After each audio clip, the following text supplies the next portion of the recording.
Hi guys, and welcome back to the week 4 recap. Sorry that this is on a Wednesday. It's been just a crazy couple of days, and also sorry that I didn't respond to your comments from last video. It's just, everything's been... This week, we went to Newport, Rhode Island. To me, that's like a little bit boring. I think just because maybe I sort of live near there. Not really, but sort of. Enough about me. Starts out with Jed getting a one-on-one, and I was really excited about this because I think I like Jed. From what I'd seen up until that point, he seemed really nice. Just like a down-to-earth, kind of easygoing guy. So I was excited to finally see him on a one-on-one date. He's kind of like a little bit mysterious because we haven't seen a lot of him, but he's shown some good things. So we need to just like break into Jed a little more. But as they're interacting on the date, Hannah's saying how she feels really comfortable around him, and you can tell, but then Jed says he's feeling really comfortable and calm too, and I don't get the same vibe from him. But also I don't really know him, so I don't know how he would act, but I just wasn't feeling like he was super just himself, I guess. But as it went on, I felt like it was pretty natural. It seemed pretty natural and easygoing. They almost looked like they were a real couple. It didn't seem forced, kind of casual, getting ice cream, another sponsorship by Halo, you know, stuff like that. Also, side note, at these public dates, do you think the people in the background, like the audience, the people that are just there, do they have to sign like a non-disclosure agreement? Because you see people using their cell phone videos and stuff. I mean, if they don't sign a non-disclosure, can they just go like to Reality Steve and spill the beans? I don't know how that works, but just curious. Another random thought. But back to the date, they go to the Celtics arena, which I think is an awesome date. And I feel like this was another instance where the contestants act like they know who these people are. Like, did Jed actually know these basketball players? I think they tell him like, Hey, these are the names of the guys. Make sure you act really excited when you find out that you're playing with them today. And then these guys go on to give Jed dating advice, relationship advice. And if the world has learned anything from Khloe Kardashian, it's not to trust professional basketball players when it comes to love. But these guys seemed nice. But that was fun to watch. But then we get to like the most important part of the night. This was really significant. They're sitting down talking, and Jed brings up his music. Cool, great. I love that you're passionate about your music, but I had very conflicting feelings about this. He basically admits that he came onto the show so that he could use it as a platform for his music career, but has ended up just really caring about Hannah and loving their relationship. So we get this news, and on one hand, I'm thinking, okay, this guy is here for his music. On the other hand, well, maybe because he just came out and admitted that that was his original intention, but now he's really appreciating this relationship. Maybe he really is sincere. But then on a third hand, that could slightly be a decoy.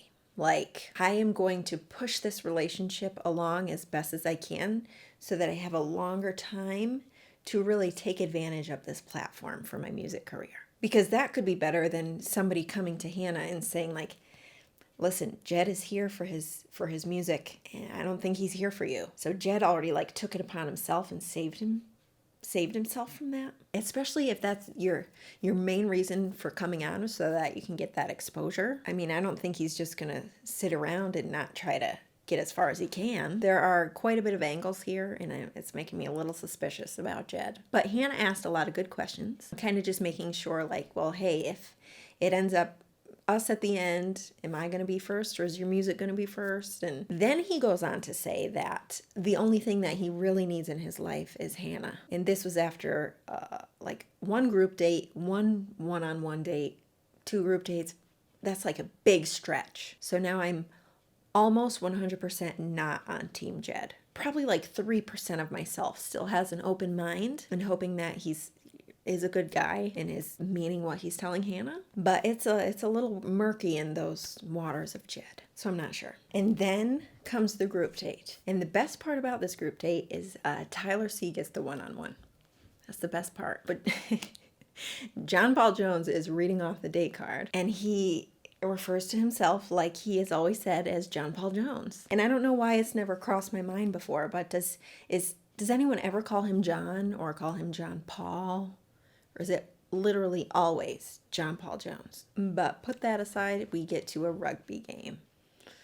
Oh, but before we get into that, John Paul Jones again, the Heath Ledger lookalike, he gets out there and he makes this face, and I felt like it was Heath Ledger in A Knight's Tale, like almost to a T, with a little bit more goofiness, but he had like the medieval background there, which that's one of my top movies, in case you're wondering. Okay, so the start of this date, Luke P is like already just like from the start just showing this aggression, and I feel like he's trying to look really tough in front of the other guys, like establish his dominance while also trying to impress Hannah at the same time. But he looks like just a cocky, ugh, if you know what I mean. But did anybody see Hannah's charge into that guy? That was pretty good. Also, Kevin like dislocates his shoulder or something. I know that's sad, whatever. But the ambulance, like that was the ambulance preview that we saw. We really, like, it's getting old. There's always an ambulance and it's never anything significant. Spice it up a little bit, please, Bachelor Nation.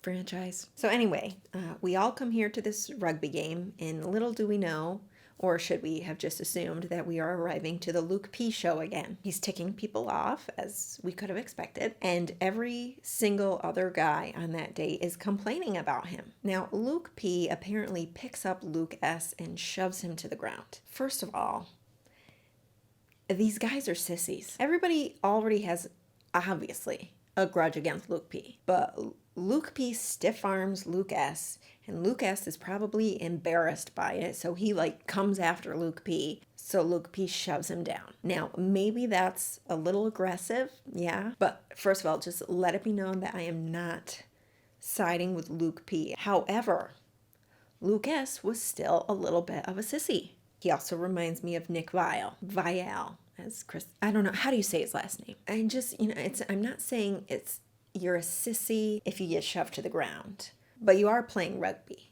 Just want to add that little note in there. But the game ends, and the whole rest of the night turns into Hannah conversing with the guys about all the drama between Luke and Luke. That's all that it is the whole time. Luke P says Luke S is here for his tequila brand, not for Hannah. It's all that he talks about, which, listen, if it were me, and I had this thing that I was starting up, I was really excited about it, it was a big part of my life, I think I would talk about that more so than I would want to talk about my girlfriend with the boyfriends of my girlfriend.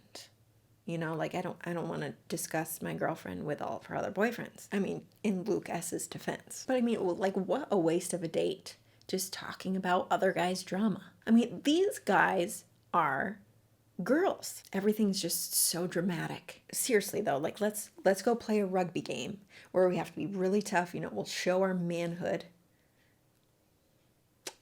Was that the wrong thing to say? But anyway, yeah, we'll be tough. And then once the game is over, we'll just complain about people being too rough. You don't like Luke P. That's like the main thing. Just say that. The only part I liked about that whole night was when Garrett told Hannah that he was crushing hard on her. That was really cute. And then he gets the rose. I like Garrett. And I also feel like I know exactly what he's going to look like when he's 60 years old. He's got that face. Also about that night, I am unsure how Hannah managed to stay in her top all night. It was cut down to like almost her belly button. Tape, maybe? I don't know how she did not fall out. But anyway, that date ends, thank goodness, and we get to Tyler C's one-on-one. So Hannah starts the day off by crying and being sad about the drama from the night before. And when Tyler came, I feel like he could sense that she was off a little bit. She had that vibe. And I'm thinking, do not spoil this date with Tyler C, Hannah. Do not. But then Tyler comes in, he's all happy and cheerful. And as she's explaining why she's kind of in a mood, he did such a great job as the Prince Charming that he is. No, stay. Frank, go lay down. Go. No. Yep, go lay down. Good boy. He let her like vent a little bit and talk about her emotions, and he was an ear to listen. And then he just encouraged her with all of the right words, and he comforts her. And just the way that he talked made me feel like he really knows what relationships are all about, And what was even better is he just cared about talking about Hannah and how Hannah was feeling. He didn't care to like find out what the drama was and give his 2 cents about everything that was going on. It was just focused on Hannah, making the day better for her and enjoying their time together. But at dinner, they talked about that whole thing for like a little bit, maybe an excessive amount. Hey, I'm here to help you out. Thanks for being there for me. I always want to do that for... It was just like back and forth, just talking about how he was comforting her in the beginning. And I guess the whole time too, but there was a lot of talk about it. Ooh, also, my sister noticed, he says, a lot, like a lot. And now that she said that, I can't stop focusing on it. He said it more than once a sentence. But if you don't pay attention to that, it kind of just, blends into everything. So just pretend I didn't say that, and you won't notice it. But I still like him. I think we saw a really good side of him that night, and I think he's a good potential partner for Hannah. So they wrap that up, and then they go into the music hall where, lo and behold, there's Jed playing his music. No, not really, but that was my first thought when they walked in there. I can't remember who the guy was. But they dance, they kiss a lot, and that's the end of the date. But then we get to the cocktail party. And then we have just more drama. So Luke P tells Luke S. Wait, no. Luke S. tells Luke P that he shouldn't have said what he said to Hannah about the tequila. So Luke P is like, yeah, you know what? You're right. I'm going to go tell her that. I shouldn't have said that. So he goes and he finds Hannah and just flat out lies to her. So Luke S. confronts him about it, and Luke P. just stares. And it's very, like, glazed over, like... And I can't tell if this is, like, his thinking face, like, oh, crap, I better come up with something good, like, I need a good response to this, or if it's just, like, a brain-dead face. He doesn't even blink. There's no emotion whatsoever. I'm like, what is going through your head? Really, I don't like either of the Lukes. Luke P is a manipulator and a liar. He tries to make amends with the guys in a very insincere way, or maybe he's actually trying, I don't know. But then Luke S is just such a girl. A lot of girls on The Bachelorette. He seeks out Luke P just so that he can yell at him, tell him why he's angry, and that he never wants to see him again. Let me find this guy so I can tell him I never want to see him again. But then, hey, we have to live together, maybe even be roommates. I guess he forgot about that, but it all just feels very high school to me. But on the other hand, for all the guys that are kind of not involved, it's got to be so fun for them to just sit back and watch this all play out.